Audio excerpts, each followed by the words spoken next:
우리는 지난 시간에 베드로가 이방인 고넬료를 통해서 하나님께서는 사람을 구별하지 않고 다 받아주시는 분인 것, 온몸으로 영접하시는 분인 것을 우리가 확인하고 또 감탄한 사실에 대해서 살펴보았습니다.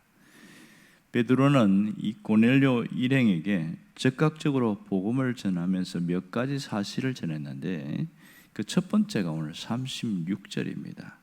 이번 만유의 주 되신 예수 그리스도로 말미암아 화평의 복음을 전하사, 이렇게 얘기하고 있습니다.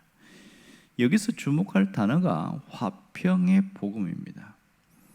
누가 화평의 복음을 전했다는 것입니까? 그것은 예수 그리스도를 말합니다. 근데 왜 베드로는 예수 그리스도의 십자가를 말하지 않고 화평의 복음이라는 이 단어를 끄집어냈을까요? 이 화평의 복음, 고넬료는 어떻게 받아들였을까? 여기서 베드로의 탁월한 지혜가 있음을 알 수 있습니다.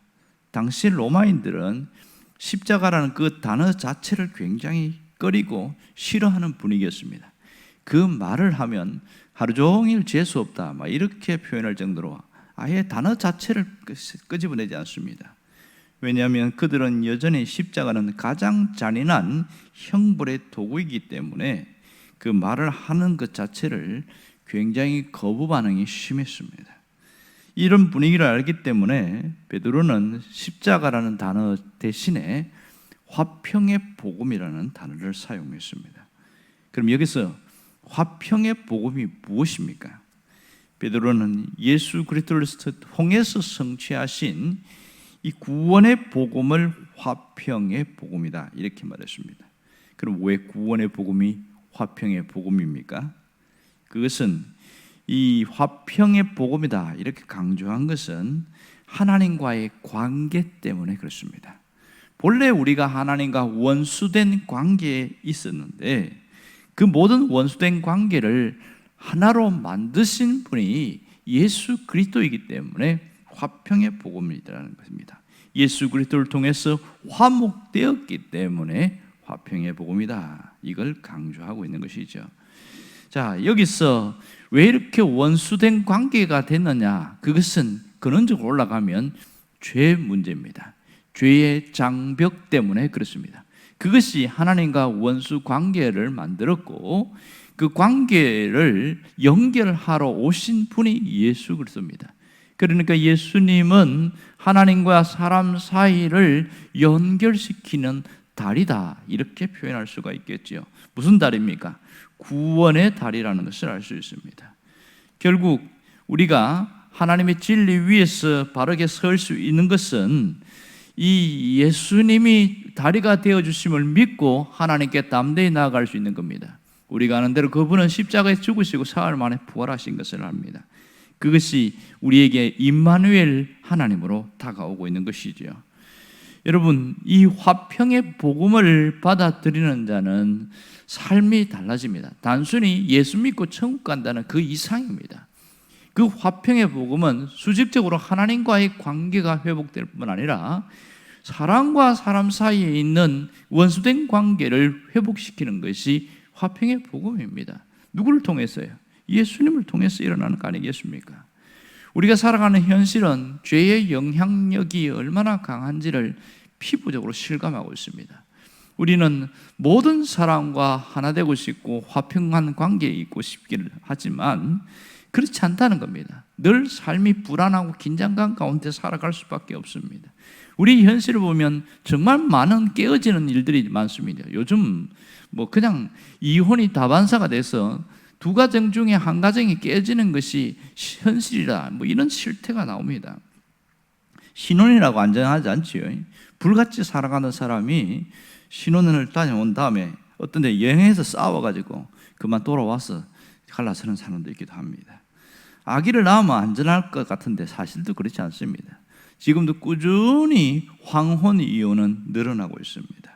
일평생 살아왔는데 그 삶 속에 늘 관계의 불안과 긴장감이 계속되어서 이제 자식들 다 내보내고 나면 내가 이제 다시는 너하고 사나 보자, 그렇게 해가지고 깨어지는 사람이 정말 많습니다. 이 아둔한 영감은 그것도 모르고 그냥 똑같은 줄 알고 그렇게 살아가는 철면피들이 있긴 하지요. 세상은 정말로 하나됨보다는 분열과 다툼이 훨씬 많은 것이 현실입니다. 이런 배후에는 사탄이라는 존재가 있다는 것을 우리가 잘 알고 있지요. 그러므로 우리는 늘 관계 회복을 위해서 힘써야 되는데, 이것이 내가 할 수 있는 것은 정말 한계가 있어요. 관계 회복을 위해서 오신 예수 그리스도를 통하여 시작해야 되고, 예수 그리스도를 붙들므로써 계속되어야 합니다. 여러분, 신앙이라는 것은 관계 회복이라는 것을 잘 기억해야 됩니다. 먼저 조직적으로 하나님과의 관계가 회복되는 것이고, 수평적으로는 사람과의 관계가 회복되시는 겁니다. 예수님이 오신 목적도 단순한 영혼 구원을 위해서 오셨다 하면 이 사람은 정말 복음을 잘 모르는 사람이에요. 정말 예수님이 오신 목적은 화평을 위한 것이고 화해를 위한 것이라는 것을 성경 여러 곳에서 이야기를 하고 있습니다. 여러분, 에베소서 2장 14절에 보면 그 얘기하고 있는 거 아시죠?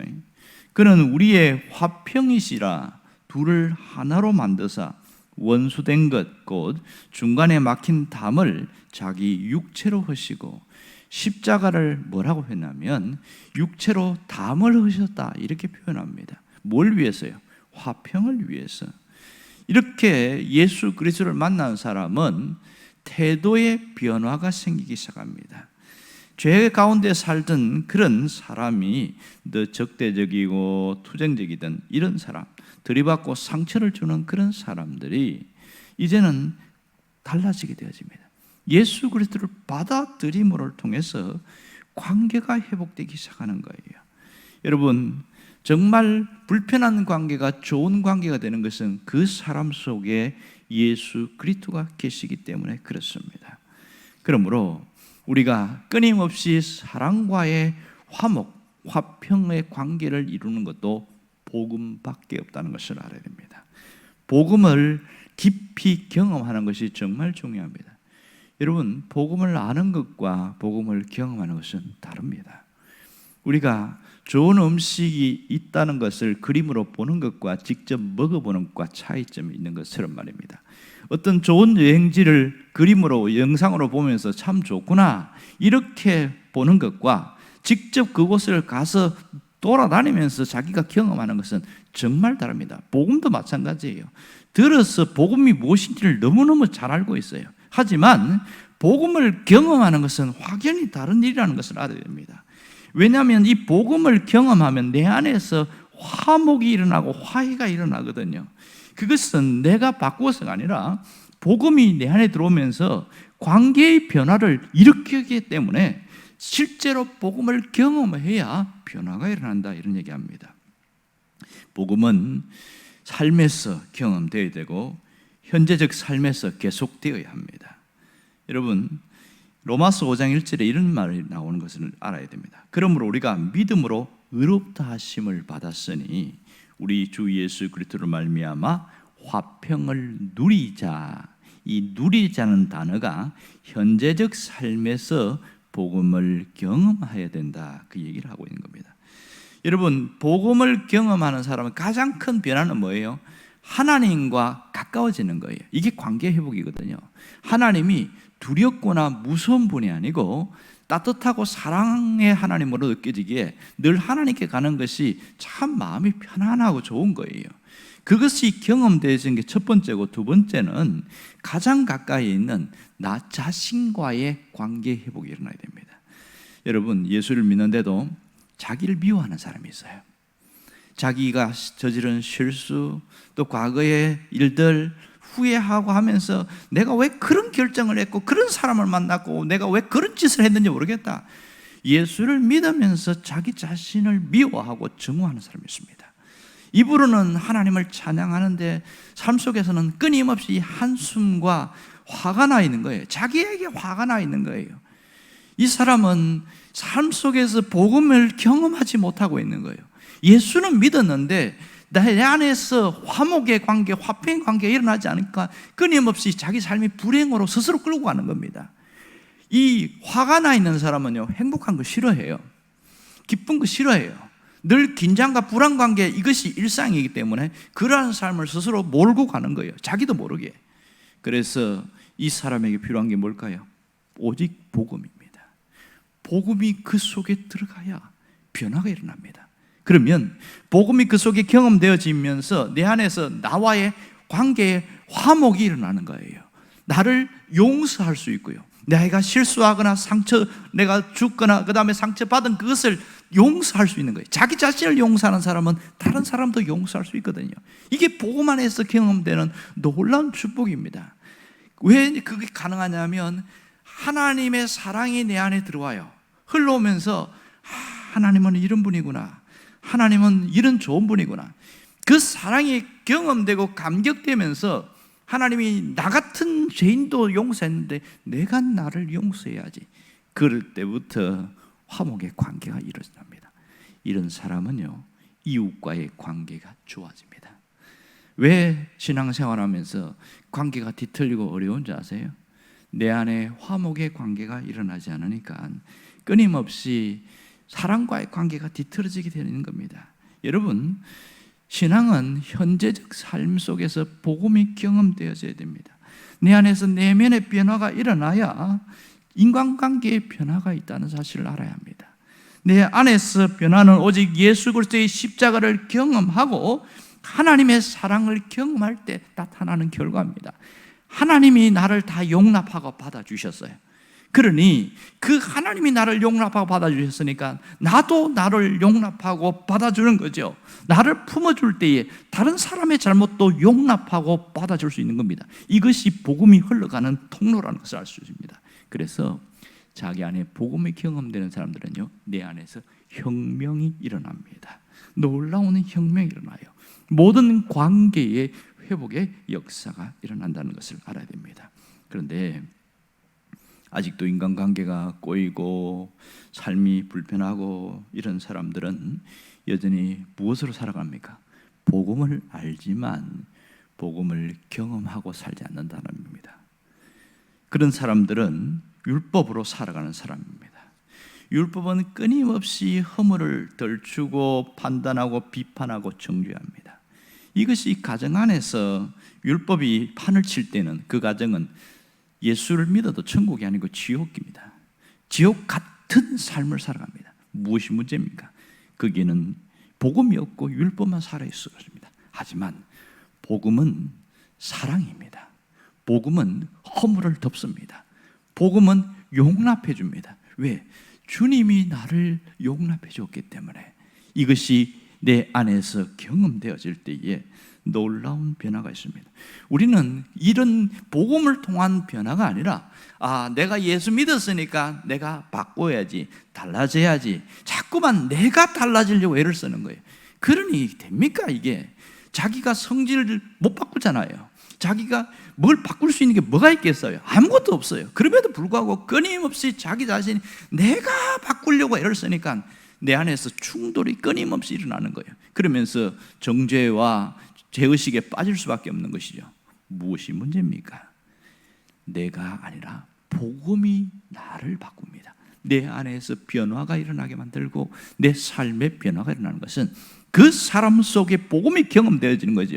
복음은 하나님의 사랑과 용서입니다. 그것이 내 안에 올 때에 저절로 달라지게 되는 거예요. 사람 볼 때 저 사람이 늘 잘못하는 것만 보였는데 이제는 이해하게 되어지더라. 무엇이 이런 눈의 변화를 일으켰습니까? 복음입니다. 오늘 복음 안에서 우리가 이렇게 경험되어질 때 놀라운 변화가 있는데, 이런 현재적 복음을 누리게 되어질 때에, 복음으로 나를 담금질하게 되어질 때에 찾아오는 결과가 뭔지 아세요? 평화입니다. 평안이에요. 참된 평화는 오직 위로부터 내려옵니다. 참된 평화는 예수 그리스도를 통하여 하나님으로부터 내려오는 거예요.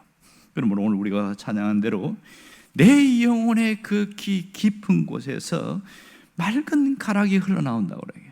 나도 모르게 내 안에서 하늘 곡조가 흘러나와서 내 영혼을 고이 감싸고 나가는 것은 바로 복음을 경험한 사람에게 나타나는 겁니다. 오늘 우리가 이 이방인 고넬료에게 베드로가 화평의 복음을 전했다는 사실을 우리가 잊지 않기를 원합니다. 이 화평의 복음을 가지고 있는 사람은 현실의 굉장히 어려움 속에서도 절대로 무너지지 않습니다. 누가 그랬어요? 사도 바울이 그랬어요. 저 로마로 가면서 유라굴러 강풍에 완전히 배가 파손나고 엉망이 됐는데, 그러는 상황 속에서 평안을 유지할 수 있었던 건 뭡니까? 그 안에 화평의 복음이 있었기 때문에 그렇습니다. 우리 속에도, 우리 심령 속에 깊은 곳에 평안의 원천인 그분이 내 안에서 살아 역사할 때에는 우리의 삶은 현실에 부딪히면서 내가 반응하는 것이 아니라 복음이 나를 바꿔나가고 이겨나가게 한다는 사실입니다. 끊임없이 복음으로 내 안에서 내 영혼이 담금질 되어지고 새로워질 때 우리의 삶은 정말 달라질 수 있습니다. 주님이 원하는 게 이거예요. 주님이 원하는 것은 복음을 통하여 삶이 달라지기를 원하는 겁니다. 오늘도 복음이 내 안에 살아 역사하는 그런 능력이 되기를 주의 이름으로 축원합니다. 기도하겠습니다.